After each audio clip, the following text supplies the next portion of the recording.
And welcome back, everybody, to the Matinee Review. Hello. Where we talk movies and comic books and TV shows and video games and all the things underneath the sun. I am Justin. I am Akili. How are you, man? I am doing very well. We successfully put together the first episode.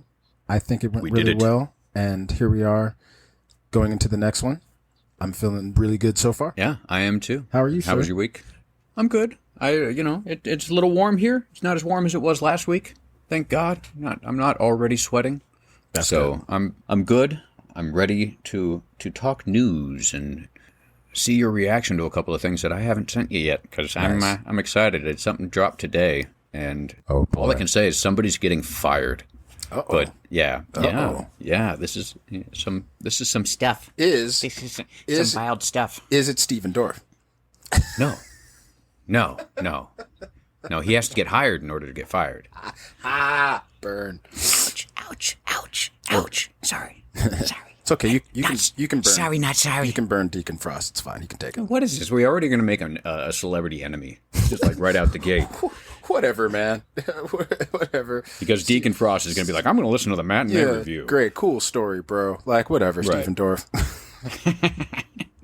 But as far as my week felt long because I was excited to do this again. So it was one of those things where it's like, I want to do this every day, but you need to get through work and you have to get through this, and you're like, okay, the news build up. So it's like, all right, is it Bills, yeah. Is it time to do the podcast thing? Is it time? So here we are. It's time. I'm ready. Time. How was your week? It was good. I'm That enthusiasm. I love it. yeah, lots of enthusiasm. At this point, I'm Okay. other than watching Loki, catching up on Bad Batch yesterday. Yeah, which we will get to eventually, ladies and gentlemen, and wonderful people. But I think we're going to wait for that to wrap, and then we'll do a whole big Bad Batch thing. So Definitely, yeah. We want to wait until. Stay tuned at for that. least. Stay tuned. It's coming. Because we have to talk about Omega. I love her so much. I'm interested to see where they take her story if she survives. I love that you said if she survives, because I sit and I watch it with my lady, and every time every single time I count myself, Omega does something great. I'm just like, yeah, it's too bad she's not going to survive. And she's like, shut up. I'm like, well, I'm just saying. I'm just saying. What if she becomes the most memorable character in The Force Awakens? The lady with the silver stormtrooper outfit and the cape. Whoa, Captain Phasma? Phasma, yeah. Whoa, Yeah. Look at you. That's cool. She just goes evil. That's actually, look at you. Something you made my brain spike, as you usually do. So this is awesome. This is I awesome. need a brain pop filter. Mm-hmm. Yeah. What do you say? What was the line from Hook? I think I just had. Oh, yeah. I think I just had an apostrophe. I think you mean an epiphany. Lightning just struck my brain. Well, that had to hurt. Yep. I love it. Let's get into it, man. Yes, well, before we do that, we had two quick little things. One from a gentleman named Alec, not Alec, Alec. He said, what if Red Guardian did fight Cap? Because Cap did go back in time. There's all that time that we don't know about in between. So he could have, at that point, I guess, fought an older version of Cap. One that was, if it's in the 80s and he was in his 30s, yeah, he would... Check that out. He would be about 80, but with Cap serum. Okay, way to go, Alec. That's a nice little brain spike too. Like, I didn't think about that. About that. There's still that possibility that he could fight U.S. agent, and then yes, that's almost like a version of him fighting a Captain America. So right, yeah. But the ultimate question is, did he fight him in 1983, or was he just lying? I don't know, 83, 84. Also, well, don't call him a liar. Don't do that. We did also get another letter from someone dropping a line on how we've done. This is from Jason from California. It says, just wanted to let you guys know that you both did exceptionally well, I thought.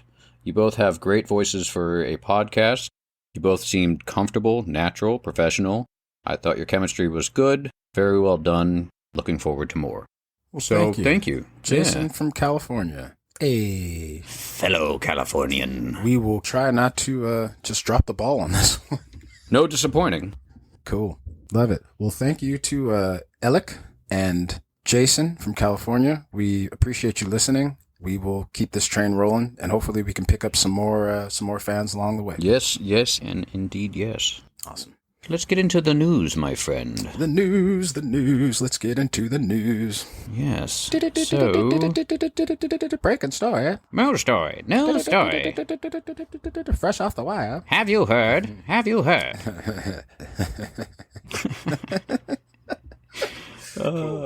We are weird. It's okay. So, we're going to have a behind-the-scenes making of Mandalorian Season 2 finale, where we all got to witness the return of Luke Skywalker the way we wanted to see him ever since Return of the Jedi. We're talking about Luke Skywalker coming through, I would say maybe in his prime. Reminds you of the Darth Vader scene when in Rogue One, when you see Vader go full Vader, and people were like, man, wouldn't that be great if one day we could get Luke maybe going at the height of his prime, and then when that X-Wing flies in and you see Luke start to go to work, you're like, that's what I'm talking about. Yes. Watching it again gave me Force Unleashed vibes. For those that talk about video games, good old Force Unleashed game that turned out to be non-canon, but was really fun. Just a really fun game. And if they're smart, they'll make it canon again somehow. Yeah, Starkiller was a great character. I love the concept of Starkiller being Darth Vader's apprentice, or secret apprentice, and that whole thing. I was just blown away. And I loved how the guy playing Starkiller was Sam Witwer. And for those who don't know who Sam Witwer is, Sam Witwer did the voice of Darth Maul for the Clone Wars series, and he was also the voice of Darth Maul at the end of Solo. Spoilers, if you haven't seen that. Darth Maul shows up. Of course, Ray Park, great Ray Park, doing still the actual physical acting, but Sam Witwer doing the voice. I thought that was really cool. But this does look very awesome. We're going to get nice behind the scenes. I'm looking forward to see what Mark Hamill had to say about the process. So I think this is really neat. He was on set when they were filming all that. So I want to see a comparison, like the comparison of watching the behind the scenes of The Last Jedi, where he's walking on set and he's looking at Yoda and he's getting a little emotional about that. But then when he's also being escorted around by, whether it's the AD or the actual director, Rian Johnson, boy, did he seem just like, I don't want to do this. This is not where I saw Luke going. Oh, wow. And yeah, he even says that. You could see that when he's doing read-throughs and when one of the shots that he did when he was doing the scene where he's looking at the Jedi Temple burning and they're getting the reaction shot from him and he's all emotional and he's got the tears running. When they yelled cut, he didn't move. He was there. He was still, but just like kind of breaking down right there in that moment. And I'm sure a lot of it was just the sheer disappointment of where his character went when he probably pictured himself as being like a legit style Obi-Wan. He ended up just being a legit style hermit that he described Obi-Wan as being before he knew Obi-Wan's character. So to see him on the set of Mandalorian, I'm excited to see that because I want to see him being happy what they gave us and what they gave him. Because as much as it was a gift to us, it was a massive gift to him. Because as much as he didn't get to physically do it, to be able to see it and to be able to see everyone's reaction to it, a positive reaction to it as opposed to a negative reaction to his character, for Last Jedi, I'm all for that. So that'll be August 25th. August 25th, Disney Plus, everybody. Still not disappointing you, really. Keep it moving.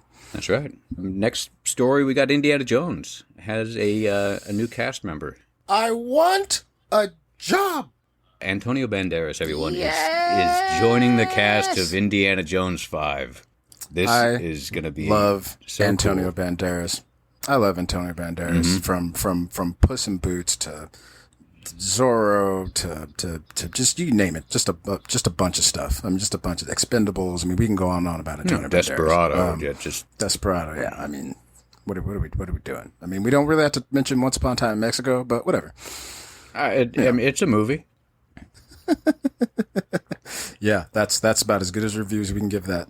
I don't even think they gave Depp a script. He was just like, yeah, just go up there and just be kind of creepy and kind of distant. He's like, Can I talk about my food Yeah. when I'm eating it? Is it all right if I like this rice? Can I talk about the rice? It's so good that I'm going to go back and I'm going to shoot the cook because this shouldn't be this good. I'm sitting there going like, what are we watching? What is this? People got paid. I'm sure people got paid. No. But Antonio Banderas is going to be next to Indy. And in doing this kind of small research, not surprised to hear Harrison Ford already hurt himself trying to do a fight scene. Yeah, that was last month. Well, I'm just like, can we stop trying to kill a Harrison Ford? You know what I'm saying? Like, he can't keep doing these big movies and getting hurt. Like, it's just like, come on, man. So, Indiana Jones 5 doesn't have a title yet, but it's directed by James Mangold, who did Logan, Ford v Ferrari. So I saw a mention where one of the actresses was the leak set where it's going to be like set in 1960s, I guess, or, so Indiana Jones 5, the cast is getting bigger, and that boulder is going to keep on rolling. Hey. I see what you did there, and I like it. Cool. What else we got for news today? We got Black Adam, if you want to go yes, the Black Adam movie wrapped. He is done. He is done filming, finally. He got to achieve his dream after the past, almost 10 years of him saying, I'm going to be Black Adam, and then the studio going, we're going to push it back a little. And he probably started raising some shit like, come on, guys.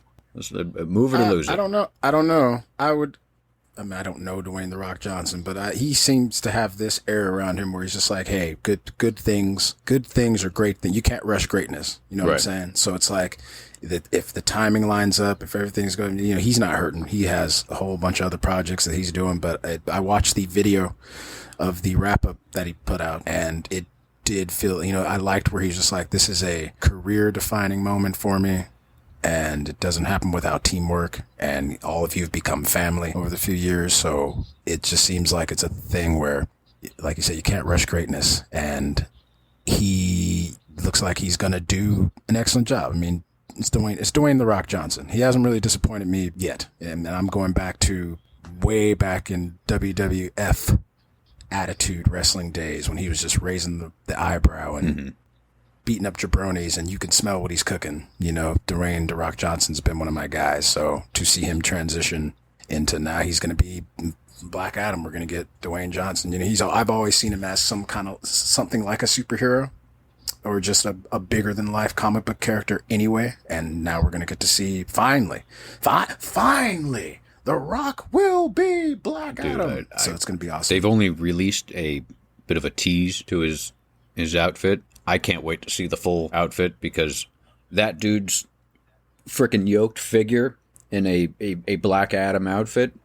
Shut up and take my money. He's going to look the most comic book next to, I guess, what Chris Hemsworth at this point for the next Thor movie, because Chris Hemsworth is training for the Hulk Hogan film that he's going to be doing. So he's getting absolutely jacked for that on top of Thor. Blows my mind. Hulk Hogan's getting a movie. Not surprised that Hulk Hogan's getting a movie, but wow, yeah. There's going to be a Hulk Hogan movie. Crazy. I'm interested to see that mustache on Chris Hemsworth. I want to see who they get to play Andre the Giant and who he has to body slam. Oh, God, that's going to be a hell of a casting and hard casting. And how do you do that? Because who the hell else is out there that's like Andre the Giant? There's somebody. Yeah. But Black Adam, I did love it looks like the release date, July 29th, 2022 is, I think that's the release date that I saw. And I just wanted to give a super shout out to The Rock and the people who were working on the movie, because in that film, I saw that they did like this little cool raffle where it seemed like maybe every Friday somebody put $5 into a little kitty, to a little pot. And then in the video, it says, we're up to 3,000. How much is the kitty? How much is the pot? It's 3,000. And The Rock's like, well, it's 10,000 now. And it's like, look at that dude, man. Like, just another probably testament to what this movie means to him. Just wants everybody to be involved and just wants to, get everybody in and loves everybody. So yeah, I think the movie is going to be great. Do you know who is directing Black Adam? I don't. See, that's another way we should have been a little bit more prepared. Let's take a look at that. Yeah, we can always just look it up real quick. Quick edits. This quick edit brought to you by Chantam. Chantam, everybody. You craving a good old-fashioned pork sandwich? You want a good old stack of ribs that just gets everywhere to the point where you need an entire bed sheet to make sure that you don't get it on you? Well, come on down to Chantam's. Sorry.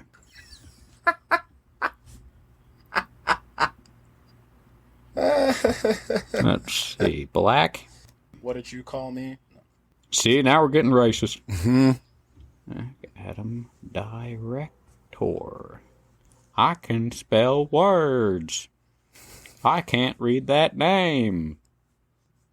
Nope. See, if I attempt this name, no, I'm gonna go for it. Let's see. 2022 film. Let's see. Where's it? Director, Jaume Colette Serra. Fuck you. There we go. How did you? Justice, I don't know if you know this, but my name's Akili. So when you have a unique kind of pronunciation name, you kind of look at other pronunciated names. You go like, well, I'm just gonna try it because, yeah, it's like saying Chiwetel Okafor or Digimon Hunsen. You know, Hunso. Remind me to tell you a real fun story real quick sometime about like the lady who heard my name and just like my friend was like, this is my friend Akili. I saw her go through a little glitch and she was like, did you say Kennedy? And it's like, nope. So her brain couldn't even comprehend. It's all right. Whenever I introduce myself as Justin, I'm like, hi, my name is Justin. People go, Jason? And it's gotten to the point where I say yes. So I have people coming up to me still calling me Jason. Nice. And I go with it. I go with it. And to the point where if I hear people call out the name Jason, I still turn my head in case they were asking for me, just in case.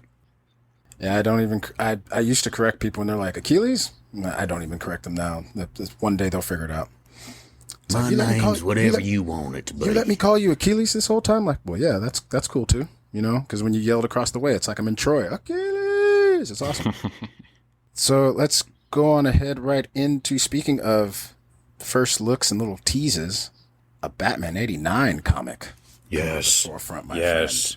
Not only a Batman '89 comic, there's a along with a Batman '89 comic, there's a Superman '78 comic coming out. Holy snap! Look at that. I'm me being the ultimate your bag, man. Chris Reeve Superman Bridger Donner fan. Which, by the way, I'm going to stop right there really quick. I just want to condolences to his family and to all the fans out there. It's a heck of a loss. The guy was old. So, I mean, it's not like it was the man was only 54. He was up there. So, Lethal Weapon 5, folks, directed by Mel Gibson, coming up. Back to what we were saying, though. Batman '89. Batman '89 comic, the first look that they have right now, and I am all for it. It's always interesting seeing. Okay, sorry. It's always interesting seeing the Michael Keaton Batman costume in comic book form. I love the cover shots that they've been showing. One in particular is a really great one of Harvey Dent, Billy D. Williams, Harvey Dent, in an alley, and it looks like Batman's kind of closing in on him, and there's a shadow, and everywhere inside the shadow of the bat, you see Two-Face, and then outside the shadow of the bat looks like regular Harvey Dent. And I just love the idea of a Billy D. Williams Two-Face. I would love it if like one half is just, the Harvey Dent that we know, and the other half he just slips into like Lando Calrissian. Is his other half. It's hilarious. Hello, what have we here? And now I'm going to kill you. No, don't do that. Yes. Keep it together, man. He's just calming himself down. Keep it together, man. Come on. I'm working on it. Need all the help I can get, Right. So, yeah, Batman '89. I think that's going to drop next month, August. August or September, I believe. August or September is one. I think it's a 6-part run. Yes, same with Superman '78. Wonderful. Have they released any cover for the Superman one or anything yet, or there's nothing? They yet? did. It's him flying toward the screen through the city, or flying towards the cover. There you go. Looks good. Is it the classic, like, one fist up flying into the... One fist up, one fist towards the chest. Mm-hmm. He's got that Chris Reeve smile. He's got that curl. Yeah. Cool. So Batman 89 and Superman 78 comics coming. And I'm pretty sure we'll buy those, read those, and we'll talk about those segment at some point. Absolutely. We're definitely talking about those. But speaking of Batman 89, there were some set leaks, ladies and gentlemen, came out today from the Flash set.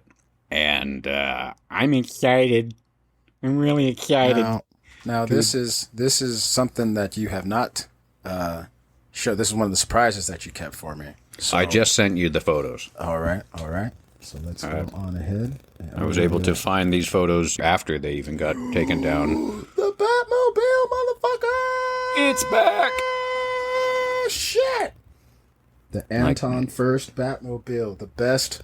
Okay, you all can fight me for this. I don't care. This is the best Batmobile ever assembled in any form of Batman. I don't care. This is my Batman. Oh, look at that car. So right. Nice. Oh, my Lord. And then what is that supposed to be? That is supposed to be the Batcave, yeah. Oh, my God. Yo, look at that car. So, folks, it's basically photos of the Batmobile, photos of the Batcave, and the final photo, which even says test above it, is of Supergirl wearing a cape, as opposed to the photos that we've already seen of her smiling while still being probably very uncomfortable, hanging from wires without the cape. Yeah. This takes me back to a talk that a couple years ago, a Fat Man Batman, where Mark Bernardin kind of, I'm not going to say he spoke this into existence, but he was talking about, it's like, oh, well, just imagine if they did a Flashpoint movie, then you can create a world where you bring back Michael Keaton, you could bring back Christian Bale.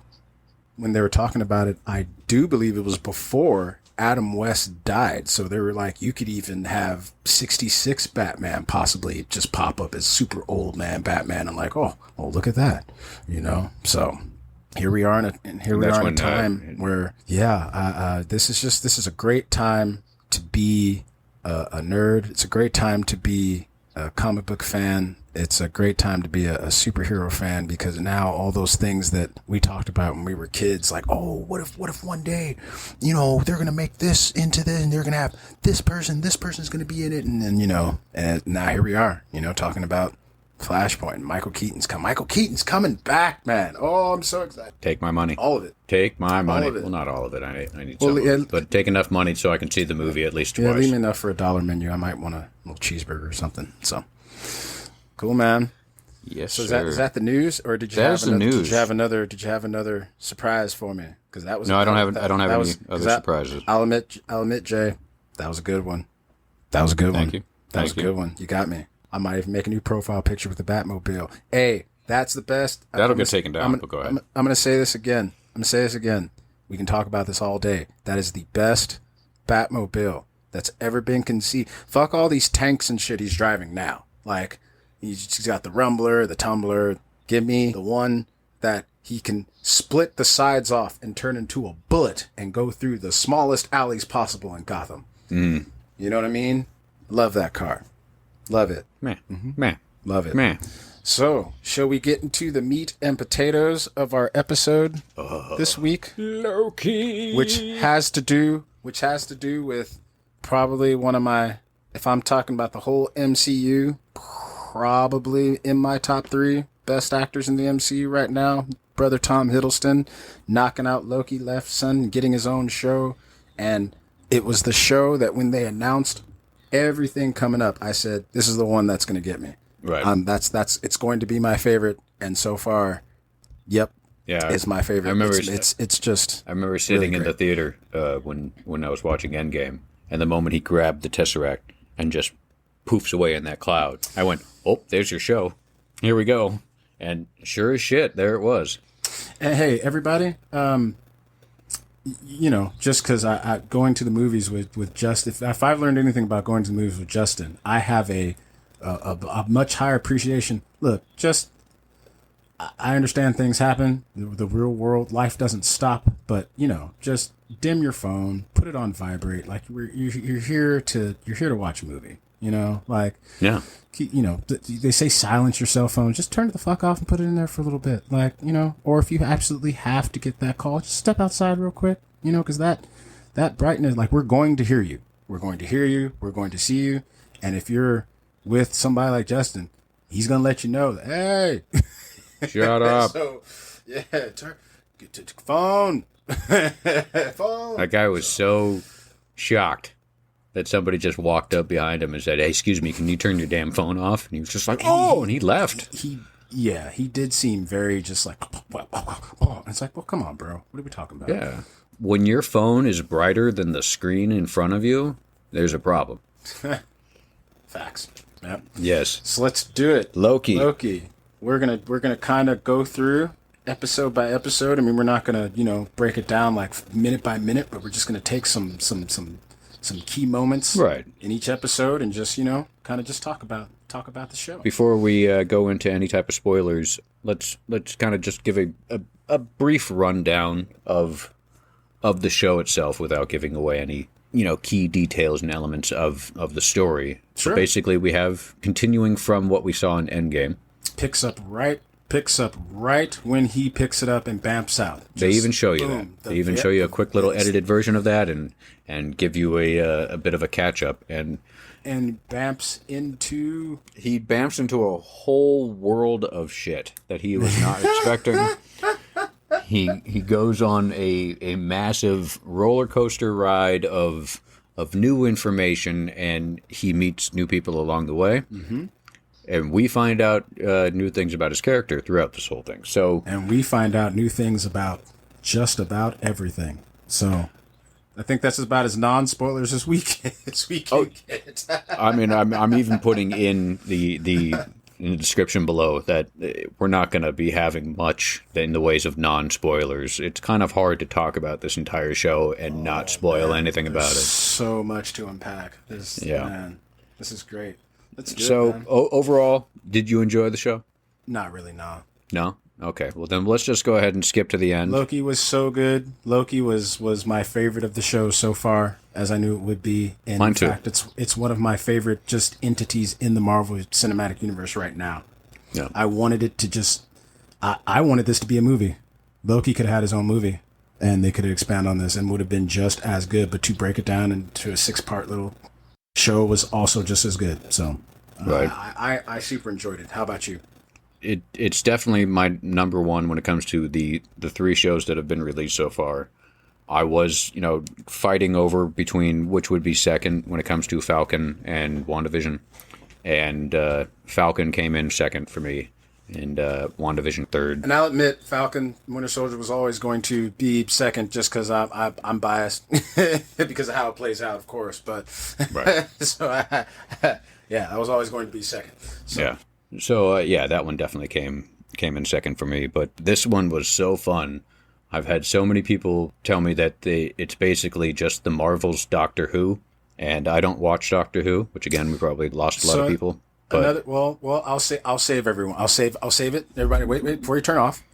My lovely lady, who I mentioned a little bit in the last episode, Kayla, she is one of the biggest Doctor Who fans that you'll ever meet. So I know just enough about Doctor Who to stay in the conversation. In fact, I'll give you a little connective tissue here. The wonderful lady who plays Gamora's sister is an actress named Karen Gilliam. She ends up being one of the what they call companions of Doctor Who. So she is a Doctor Who alum. Oh. Yeah, she is the companion to Matt Smith's Doctor. So so Karen Gilliam is a Doctor Who alum. So there you go. Bravo. So there's your Doctor Who kind of little thing for you there, Justin. There it is. Okay. Boom. Now I know. And if anybody ever asks me any Doctor Who's question, I can answer every single one of them now. No, you can't. Okay. False. And I am not caught up. Okay. Episode 1, Glorious Purpose. As I was doing these researches for these, I saw that for every episode, Disney made these little promotional posters that I didn't see that had like a quote from the show, which I thought was neat. So the quote from Glorious Purpose that they have was, "There's a fork in every road, yet the wrong path is always taken." There it is. Bravo. Yeah. Enjoy. Glorious Purpose, episode 1. Or as I like to call part 1, retrospection. Because this is a total, do you not remember Thor? Do you not remember Thor 2? Do you not remember the Avengers, or have you not watched those yet? Do you want to just jump in and watch Loki? Well, here, watch episode 1. We'll catch you up. To the point where you're being caught up with Loki. Because he has no idea all this other shit that comes after. And it's fitting that you call it that, because even the director, wonderful Kate Herron, the director of this, it's Herron or Heron, Kate Herron, she said that the first episode was really more of a prologue, and that the next episode is really chapter 1. So it's kind of it's Right. interesting that you would say it as like a retrospective. So I think it's supposed to feel like that. So it's cool. Yeah. And they did it quite well when it comes to pulling you into the mystery that he is uncovering when it comes to the TVA. And when it comes to the style of the TVA, I loved that 1960s, everything's brown and orange. You're expecting to see like an avocado green refrigerator in the corner somewhere. It was very retro looking, and I enjoyed that, down to like the telephones. There's like a telephone Right. The telephones, the on monitors, the side. Yeah. Yeah, the old school just flipping, like old school like train station, like where when they're going through things, it's just like the flipping. Just felt very retro. The DMV style lines. And you take a ticket and walk through it. Take a ticket. No ticket. Do you have your ticket? No. Well, I loved it when he says, it's like, this is a mistake. I'm not even supposed to be here. And it's like, hi, y'all. Right now, you're probably thinking, this is a mistake, and I'm not even supposed to be here. Good old Miss Minutes. We were She was introduced great. in episode 1 to the TVA, everyone. And we learned that they are apparently responsible for keeping a universal timeline in order, set forth by the timekeepers. Miss Minutes, who is voiced by Tara Strong, who, Yes, Harvey. if you're listening to this, then you might already know who Tara Strong is, because she's a major hitter in the world as far as voice acting and all that. She's done the Powerpuff Girls. She was on Teen Titans. She's even done some voice stuff for video games. So she comes through with little holographic little thing that just kind of bounces in front of you and has a wonderful accent and tells you a wonderful story about the time, the whole timeline. And then we get to find out this whole thing about the timekeepers and this whole war. And it's just like, wow, this is neat, you know? Yes, I enjoyed her very much Mr. DNA feel, like from Jurassic Park. Hi, everybody. I'm Mr. DNA. The dinosaurs. Yes. They got caught in the sap. So it just had that very Try to find Jurassic the Park feel. hole to fill in the holes.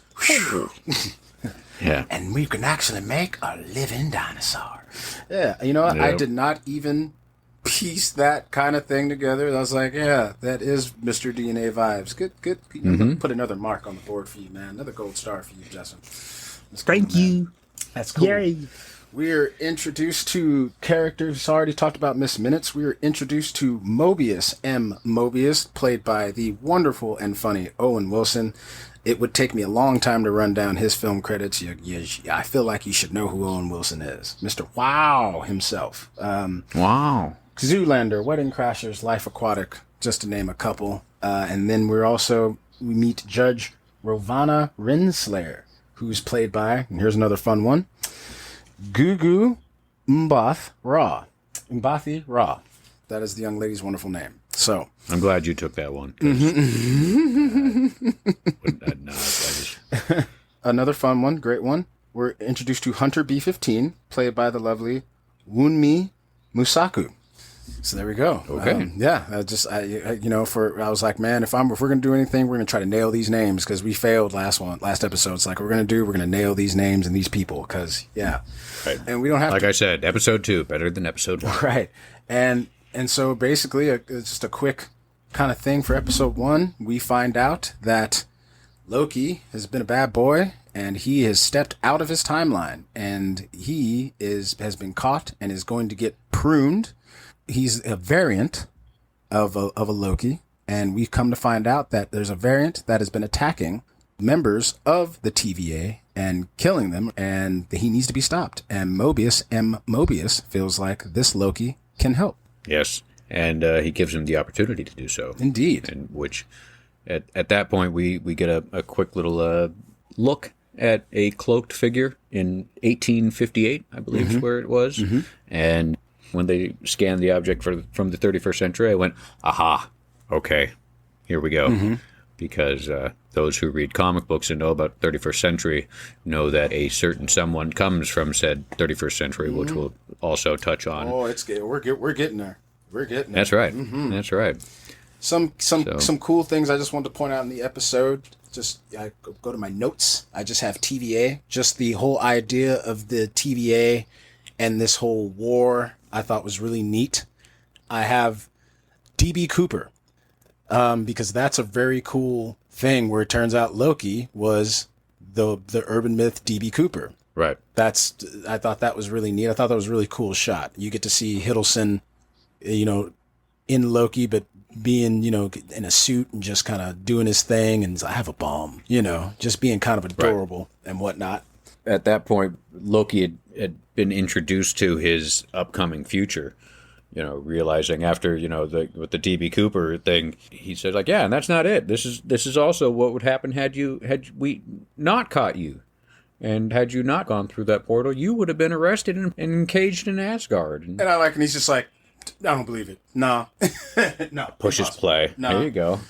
And I think it was really neat to have him go back and watch what happens on his own. We get to see the master class of acting from Tom Hiddleston, where he can roll a tear without blinking, as some great actors can do. Mm-hmm. When he's watching that his mother did pass away, he's watching that he actually had a good relationship with his brother, and then hearing Thor saying, it's like, I thought the world of you. I thought the world of you. Yeah.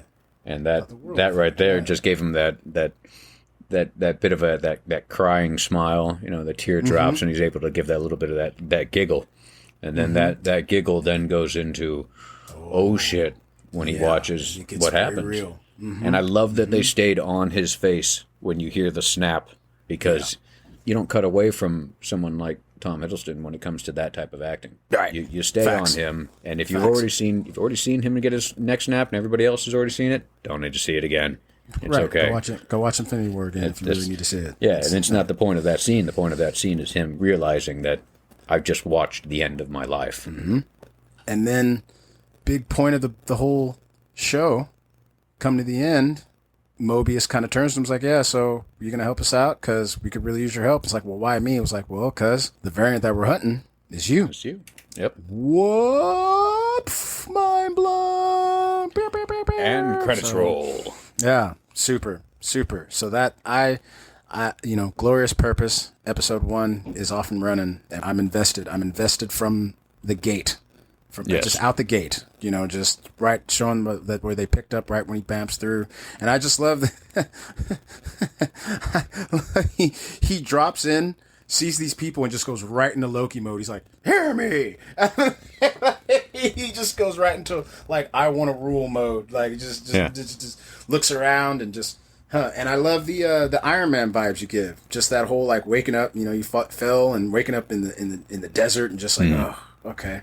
So yeah, I enjoyed episode 1, and that's all the notes I have for episode. I enjoyed this episode very much. It made me, when I first started watching it, immediately go, yeah, I want to see more.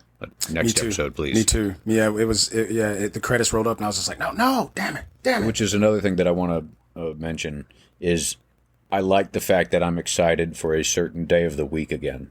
It's been a long time since a show has made me go, oh, it's Friday, or oh, it's Wednesday, because everything has gone the Netflix route, or it would get released and you'd have to, the entire season released, or you could just wait and then you just watch all of them back to back after they've already been released. But when it comes to these Marvel movies or the Marvel shows and the Star Wars shows, you get to wake up in the morning or before you go to bed at night and go, ooh, it's going to be tomorrow when I wake up, I get to have my coffee and watch this, or tomorrow night I get to, watch a new thing with dinner. And it's fun being able to be excited about a certain day of the week again, because I haven't felt that since early 20s, teenage years. Nice. Yeah.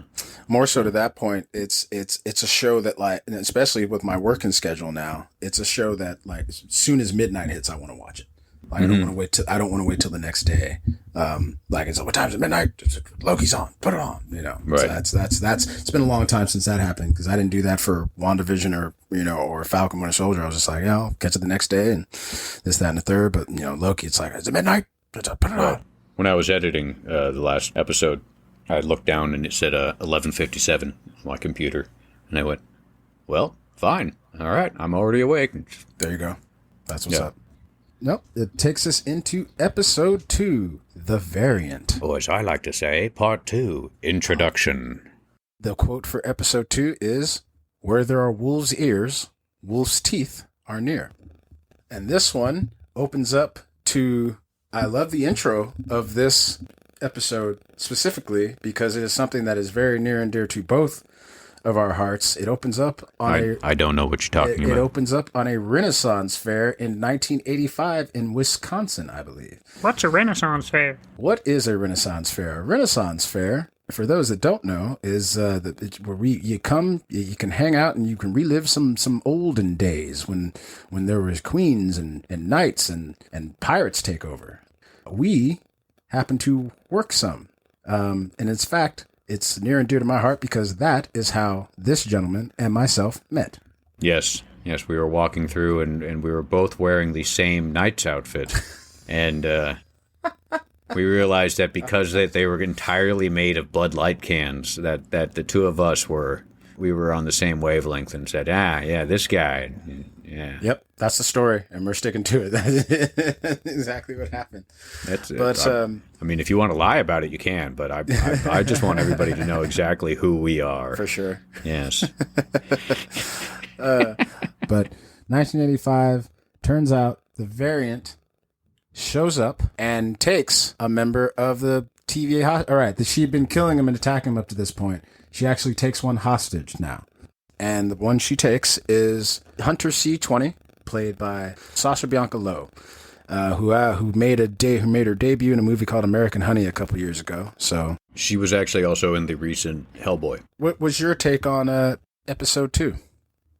I enjoyed episode 2. I really enjoyed watching Loki's progression when it comes to just kind of adapting to his situation, being stuck at the TVA.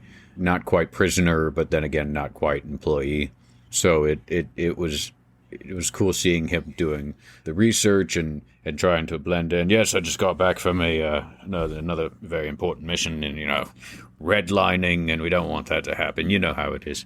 But first episode, second episode, I enjoyed quite a bit. I do love the beginning when he basically is trying to play whack-a-mole with Miss Minutes. Mm-hmm.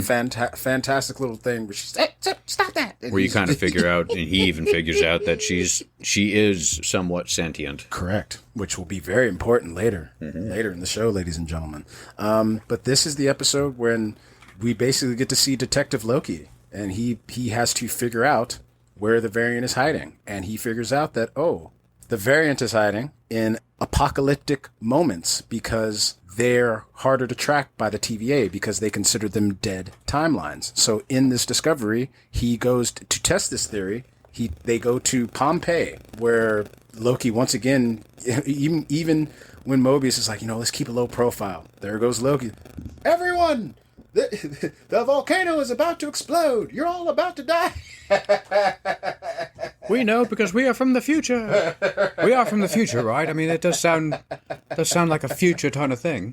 Yeah. And so the theory is tested, and it turns out that they figure out that the Variant has popped up in 2050 Alabama at a hurricane, and they get sent to Roxcart Superstore, where we get to see the Variant of Loki kind of putting this little mind whammy on people. There's people with green eyes that are, looks like she's kind of going in and out. And reason why I keep saying she is because we get the big reveal that once the hood is pulled back, it is a lady Loki. It's a lady played by Sophia Di Martino. And she's done some a lot of work in the UK, some shows and things like shows and some movies over there. And so, yeah, she pulls the hood back and she's got a Loki looking crown that's missing half a horn. And you just kind of go, look at that. And then she steps through a portal and boom, we're off and running. Mm-hmm. And Loki follows her, and then credits.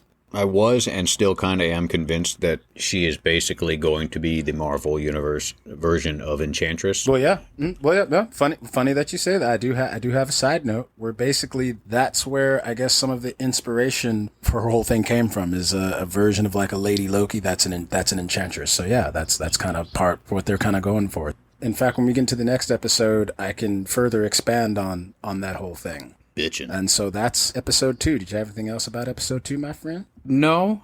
Like I said, I enjoyed episode 1 and 2.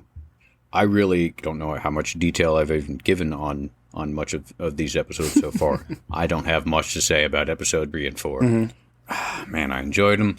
But after finishing the series, I went back and watched it again. There are certain things that I'm going to bring up in a little bit about what they cut out. Okay. And there were parts that they could have cut out of both of these episodes, even 5 minutes worth of material that they could have cut out in order to include the things that they had cut out of the episodes after these. So I enjoyed the character development between the two when it comes to episode 3 and 4. In fact, let's go on ahead and dive right into that. Episode 3, Lamentis. Yes, or part 3, I'd like to call Revelation. Yes. And the quote here is, "Love is a dagger." Turns out that there's this thing growing between Loki and Loki. This is when we find out that the variant does have a name. She calls herself Sylvie. And the reason why I wanted to touch on the Enchantress thing is because I believe Sylvie Lushton was an Enchantress, one of the Enchantresses. And that's where the Sylvie name came from. So I think you're spot on that she's going to be Enchantress. I think you're hitting that right on the head. Uh-huh. The biggest thing, because I think this episode was really used to, this wasn't necessarily filler episode, but it definitely is there for you to pay attention to the relationship growing between Loki and Loki. Well, I think that they had to give that at least 1 or 2 episodes, because if you just have the two of them, I wouldn't say falling for each other, but you're building something. Okay, fine. I'll say that. If you have the two of them falling for each other in less than 1 episode, it just absolutely unbelievable, especially when it comes to that character. Trust issues, man. I will say in this episode, you do start to see the beginning of Loki enjoying somebody. Right. Had he been talking to a mirrored version, just like looking at himself, it's the exact same look, and it's just I think that one of them would have tried killing each other just immediately. But the fact that it was a different version of Loki, a female version, it kind of just stopped him in his tracks a little bit. But the overall attitude, now I'll go back to, I said the same thing about Falcon and Winter Soldier, was the bickering between the two of them. The bickering between Falcon and Winter Soldier seemed more like, the younger brother poking at the older brother. The bickering between Sylvie and Loki seemed more like, and it's exactly what they were going for, the bickering between two people who thought that they didn't like each other, but then ended up in a relationship together eventually. Mm-hmm. It's that type of bickering, because it's the same they would pull on each other. And, when somebody throws an insult out, sometimes you can kind of go, haha, I dig that. Right. That was funny. But that's all I can say about that episode. I didn't find anything else that was... Well, I'll tell you, Justice. Nothing grabbed me. I'll tell you the couple things that grabbed me. So that was the building relationship. I do have a note that says sneaking onto the train. So the whole his bad acting. Okay, I like his bad acting if that's what you're about to mention. Where he has to play the guard, and this is not going to work. Of course, this will work. I have to get her on the train. If you watch it again, because I didn't see it the first time I watched it, he's standing there, and he's almost like he's preparing to go on stage, and when he starts walking, he doesn't even get to make it more than 3 steps, but those 3 steps are the most awkward entrance from left stage onto center stage walk that you would see from a new actor, which is hilarious. Yeah, that moment when you've been doing dress rehearsals, practice rehearsals, you walk out and you can do it and there's no one there, and then it's opening night, you walk out and it's like all of a sudden there's a bunch of people staring at you and it's like, yeah. Yes. Orders came down from the top. Everything he's doing is just that little bit. Just bring it down a notch. Bring it down a notch, and you know what's buddy. funny? You know what I think? This being Loki as the character Loki, I think he took it almost like he used the voice he used to make fun of Captain America to just try to go up there and like this is important. Orders came from the top. It's like he's making fun of Captain America. Like in his mind, he's like. What are these authority figures like? Captain America. Yeah, they respond to that. I'll just go with that. I'll go with that. That's what's my motivation here? Captain America, go. Right. You know. I just looked at it as he was trying to be as smooth as possible, and he just couldn't pull it off. If he was being himself. Well, I think that's why he ends up getting drunk on the train. 'Cause he's just like, "Fuck this, man! Like, I'm just right. Like, I'm gonna do me." Not to mention that, but it's like the entire time that he's been doing all of this, it could have been a good week or so up until this point, and it doesn't really show people having the Judge and Mobius end up having a drink together, but you don't see Loki having a drink. So I'm sure that at that point, when he gets offered the champagne, he's like, "Oh God, give me that! I just need that little bit of a moment, please. Right. Thank you." Right. Something that feels something that's finally familiar to him. Something that's like, being through all this crazy. It's like, okay, well, here's something I can do. The two biggest things that jumped out on this episode, one, it turns out Justin, everybody that works for the TVA is a variant. Right. Whoa. Crazy, and so now these people that were created by the TVA, and so now that's starting to be a whole thing. That's how Mobius starts to get his whole because there's a whole side relationship that we haven't spoken about yet between the I want to get her name, Rovana Renslayer, the judge, and Mobius. That they can tell there's a little, they either have a thing, had a thing. And it's Mobius is like, well, how come I can't see the timekeeper? And she's like, well, the timekeepers are always very busy. Doing what? Keeping the timeline together, and it's like this whole, and he starts to doubt a lot of things. So that was a big moment, especially when we know that because it turns out Sylvie can just dive into people's memories. And that's how she's trying to get her information about who the timekeepers are. Because she trying to jumps inside of Hunter C20's head and turns out, tries to befriend her. Like, oh, Sylvie, you're so funny. Like, she's at a restaurant. They're at this bar. And so real nuts. So biggest thing that comes out of episode 3, it's very important that we mention, is Justin turns out Loki Lafson bisexual. Yes. Yeah. Well, I mean, I've always looked at Loki as like he'd probably have sex with a tree. Hangs out with the guys and the gals. Yeah, it didn't surprise me, but I do have some production notes. Turns out, and this is not blowing anything out, it's out there, you all can go see it. The director, Kate Herron, is also bisexual, and she wanted to make it, she said, I'm going to write it down, she said it was important to her, and her goal was to make sure to acknowledge that Loki was bisexual. It was something that was important to her, and she said that she just wanted to make it feel like it was like a natural conversation that people would have about it. And so that's why it wasn't like almost like a big reveal. It was just like really like, oh yeah, it's like you've been with guys, and girls like, yeah, I've been with both. Like it does feel very natural how they talk about it. I just wanted to make sure we acknowledged that and, gave Kate Herron her little, you point on the board, Kate Herron, you have gold star next to Justin. They've definitely touched on it, but then they kind of just moved past it. Like you said, like it was just a normal conversation. As if somebody said, yeah, I ride motorcycles. So that's cool. That's cool. And I'm now going to enjoy just listening to all the people going, well, I'm not going to watch Thor anymore because freaking Loki's gay, and I'm not going to watch that crap anymore because this and that. And then I'm going to laugh at them and go, well, you're not okay with him being gay, but you're perfectly fine with him giving birth to an 8-legged horse. Because guess what, folks? In the comic books, he gives birth to an 8-legged horse, which you end up seeing an 8-legged horse. Silence. I didn't know that was a thing. That's that was a thing. Yeah. Wow. Yeah. But Check can't have that guy be bisexual. Which again didn't surprise me because I'm just in this realm of like Asgard has this Roman god feel to it anyway. It's like, you mean to tell me you don't think these people had, or you don't think that Loki hosted some orgies in his day and was just like, yep, it's all about me? Like, come on. That's what's, come on.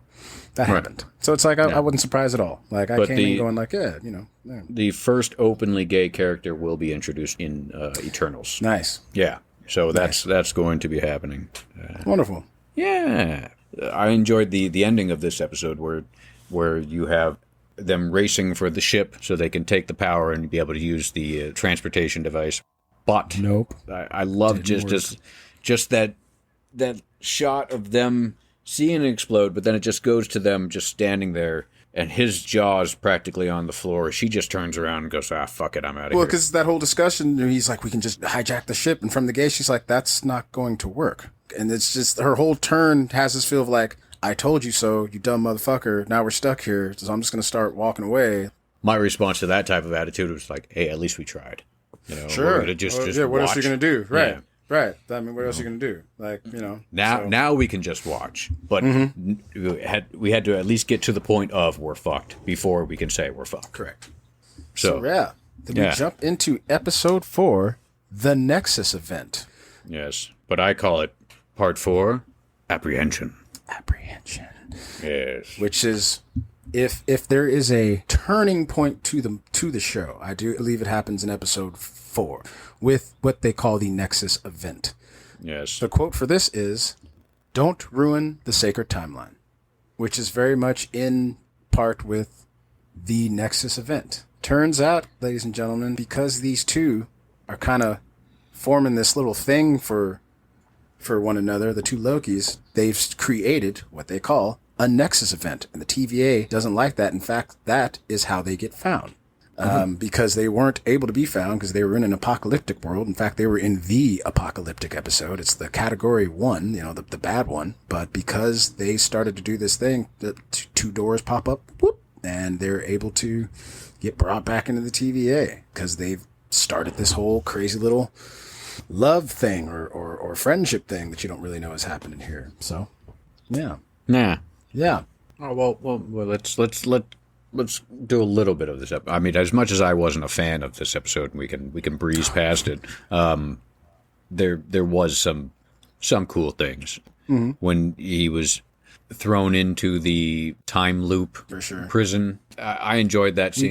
We get to see Lady Sif. Yes. Miss Jamie Alexander comes back as Lady Sif, and she gets to basically come in and do an easy day's work of shoot where she gets to come in and say the same kind of lines over and over again because Loki gets put in this time loop where he just kind of gets his ass kicked. Yeah.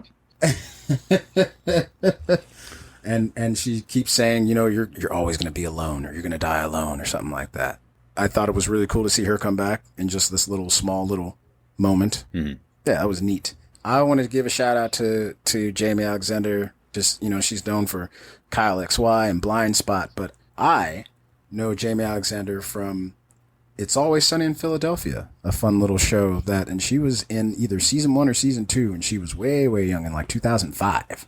So I've been following Jamie Alexander since then. So when she first popped up in Thor, I was like, oh, it's the lady from Sunny in Philadelphia. And people went, from what? I'm like, from Sunny in Philadelphia. Never mind, so. That was not my first time seeing her, as opposed to some other people. So I did enjoy that little time loop. But it also, while he was in that loop, it gave Mobius, not Morbius. That's a vampire. Mobius. It gave Mobius time to figure out what's going on when it comes to being a variant, because during a whole little interview with Loki, he realizes and gets told that he is a variant, which he doesn't believe at first, and then he goes, wait a minute, let me just figure this out. And yeah, swaps devices with the judge and realizes she was lying about C20 coming back and not even be able to say a word, that she was losing her brain or whatever the hell it was, that, Sylvie was having an effect on everybody, that when she takes over them, she scrambles the brain, but it turns out that's just a big old bloody lie. Right. So, which again, we talked about this whole kind of thing that Ravina and Mobius had, and now it turns out, Ravina not being very truthful to Mobius, kind of lying to him, and he's picked up on it. And he's like, I ain't about this shit. Wow, tell me the truth. Yeah. You know, he just wants to know the truth, you know? What else did you like? I enjoyed, and as much as it sucks, I enjoyed the shock that I experienced when you see Owen Wilson get pruned. Man, isn't that... You don't get that much in shows, and when you saw that, it's coming. I stood up and yelled. I was just like, whoa. I was like, oh, no, she didn't. Like, yeah. Whoa. I gave a good hearty fuck that. I stood up and went, fuck that. No. Mm-hmm. What about his jet ski? That's my thing. I want to see him on a jet ski. Let him have his jet ski moment. But when he got pruned, it was enough of a moment where you watch your friend get killed in a movie, and the main character has that I'm pissed moment, and yeah. So he and then again we get to see the timekeepers, Justice, and I'll be honest, the timekeepers were exactly what I thought they were going to be, because even when Miss Minutes was like, let me tell you about the timekeepers, I was going, that's bullshit. This is a false story. I was like, no, the timekeepers are going to be something else. This is something else. This is the ruse. This is the ruse. This is not the real thing. And so we get to see the timekeepers, and they're in this really big, cool room, and it's all set up, and turns out they're not real, Justin. Nope.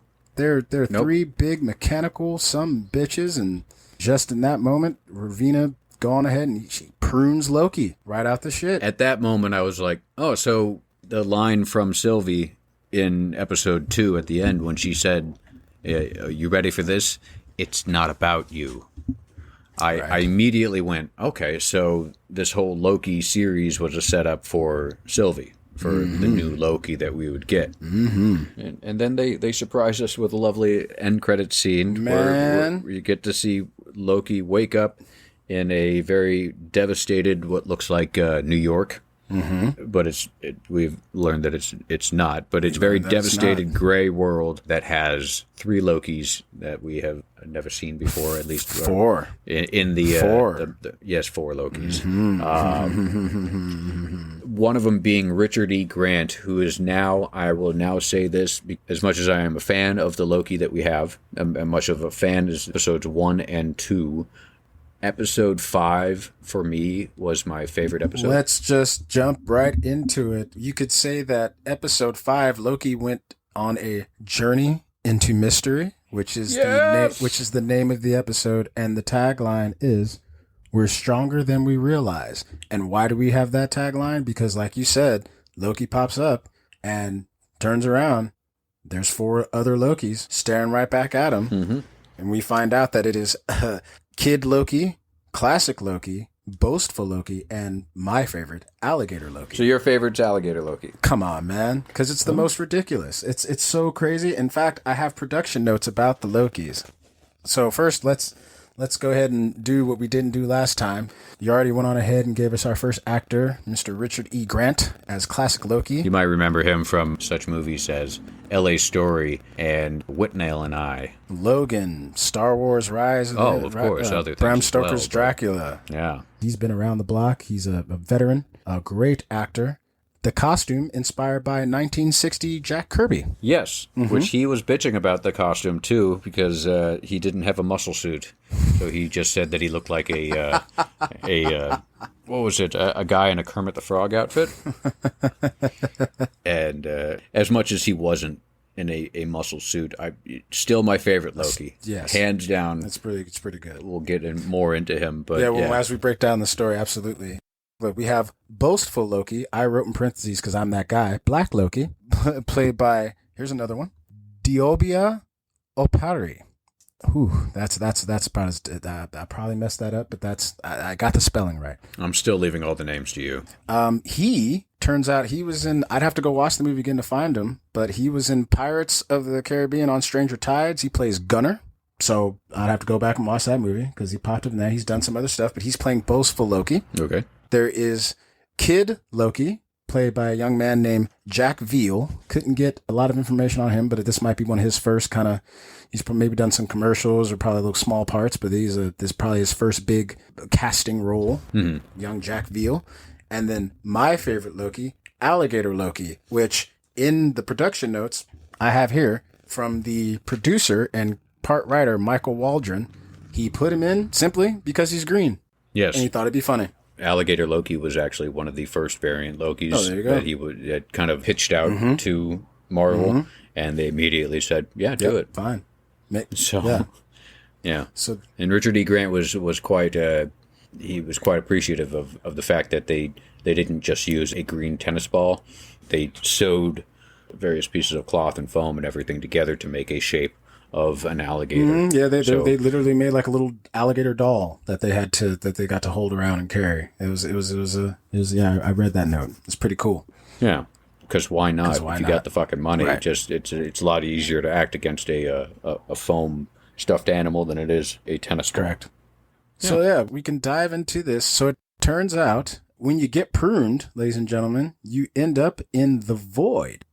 Yeah, so you end up getting expelled from wherever you are. You're not getting disintegrated. You're not being completely erased from any timeline. You are being transported to an area that is a point at the end of time that just does not change. Right. Just there is a massive creature, a smoke-looking creature that they call Eliath, which is also from the comic books.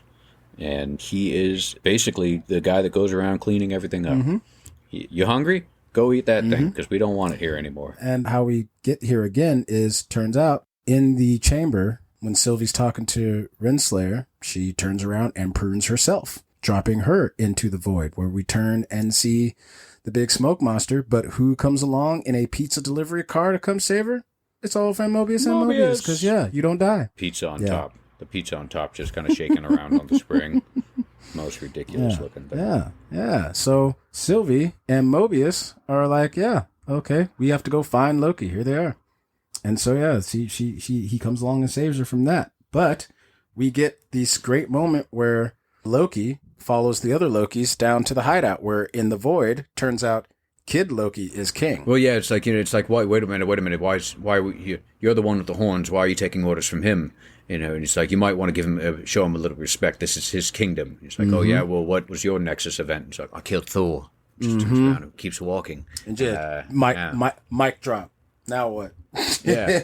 But when they get to the point where they're going down to the little hideout underground, when they do the transition from above ground to below ground, and they do the Simpsons style cartoon transition where you go underground and you see like the dinosaurs and the hidden batches of nuclear waste and all these different things. When you're going down there, you see Thor's hammer. Mjolnir, as Kat Dennings likes to call it. Mew. Yeah, Mjolnir.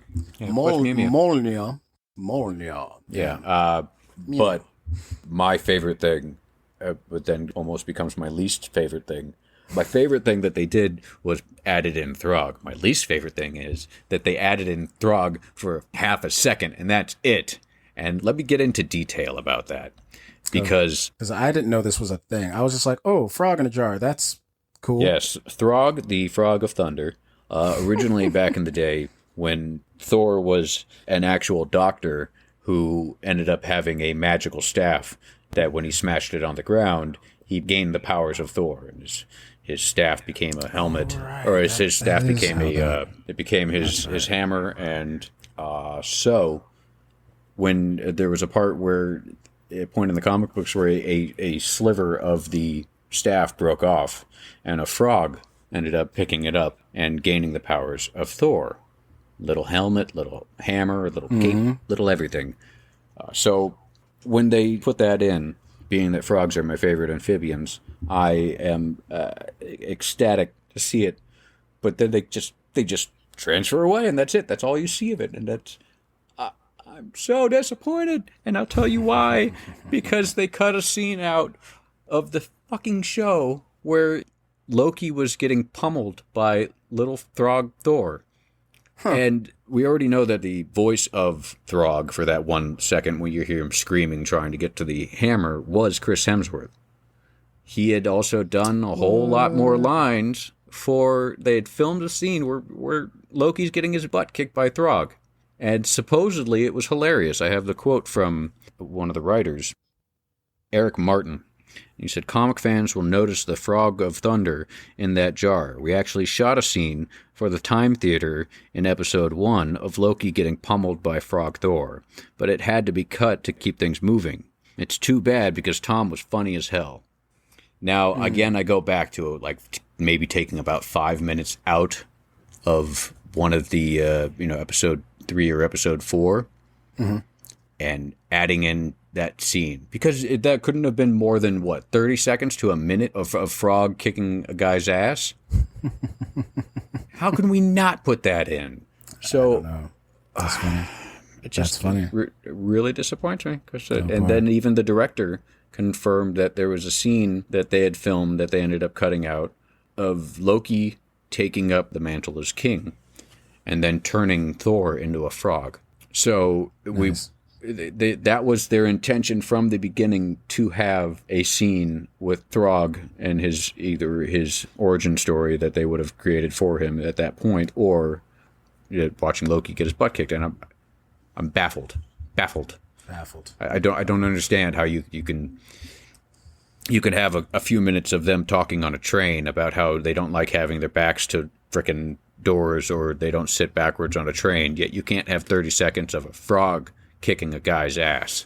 So, sorry, Marvel, drop the ball there. Maybe we'll get lucky when Loki is released on DVD, and they'll have some cut scenes and other stuff. Maybe they'll throw that in. Yeah, maybe, when will that be? Because how long has the first season of Mandalorian been out? I don't know. I don't think Disney Plus is going to be releasing anything on Blu-ray or DVD the way that Netflix does. And if they do, I don't think it's going to be for quite a while. Oh, damn it. Yeah. We are in a different time. We are in a streaming time. But, hopefully they throw that in them. In hell, they're making a whole thing about hey, here's and you might be right, because if we're getting a behind the scenes of the Luke thing, that would usually be on a DVD or something. If they're just here it is on Disney Plus, maybe they'll just start releasing bonus content just like that. Hey, here's a little 15-minute. There you go. Well, they did it for Winter Soldier. They did it for WandaVision. So they'll definitely do it for Loki. Well, that I'm hoping gears, but, maybe. Yeah. Well, that's Disney Plus, man. They're smart about this right now, because people can wait 6 months and buy a movie that they had just seen in theaters and don't have to pay for it twice. Or now Disney's kind of just going fuck it. Not even going to give them the option. The only way you can watch these series, the only way you can watch these movies is on Disney Plus. Pay us $8 a month.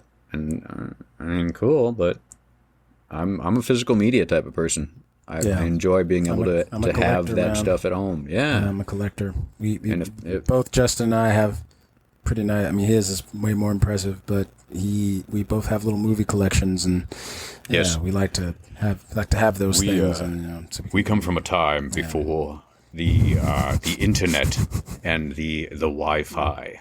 So we are prepared for times where the internet goes out. We're not going to be able to watch our show or watch our movie, so you better buy it, just in case. If you enjoy it, you don't know if the internet's going to go out, and the only way you have it is a digital copy, you're screwed. So physical media, ladies and gentlemen, it's the way of the future. It's important. It's dying, though. It is. Couple other little Easter eggs that were out there. Before we dive into President Loki, which was dope, unless you wanted to talk about some other stuff. Frog Thor was pretty much my thing. Talked about Throg, talked about Mimir. Apparently, I saw it at the time and didn't know what it was, but we get to see the Living Tribunal's head. Yes. Is out there. Yes. We see there's a version of a helicarrier. Mm-hmm. Yeah. What's cool is there's some real world Easter eggs that they kind of threw in there that I wanted to just acknowledge, because I thought it was really cool. There's the USS Eldridge, which, and if you don't know what the USS Eldridge is, that was a ship that was a part of what they call the Philadelphia experiment. That was this myth that they had this ship that had a cloaking device. Right. So I thought that was cool. They threw that in there because it's almost like, it ended up in the void. There's that arcade game, Polybius, which was another urban myth arcade game. They actually put a one in there, and it was supposed to be the urban myth about a game that was used for government data mining, that quote unquote men in black would walk into these arcades, look at this game, and it was supposed to be kind of monitoring us as a people. Really weird. And all of a sudden they just disappeared off the arcade market. Never existed, but they put one in the show. And I thought that was really cool. And I didn't see this, but I have to go find it. Apparently there's an ecto cooler. Do you remember when High C came out with the green ecto cooler drink for Slimer?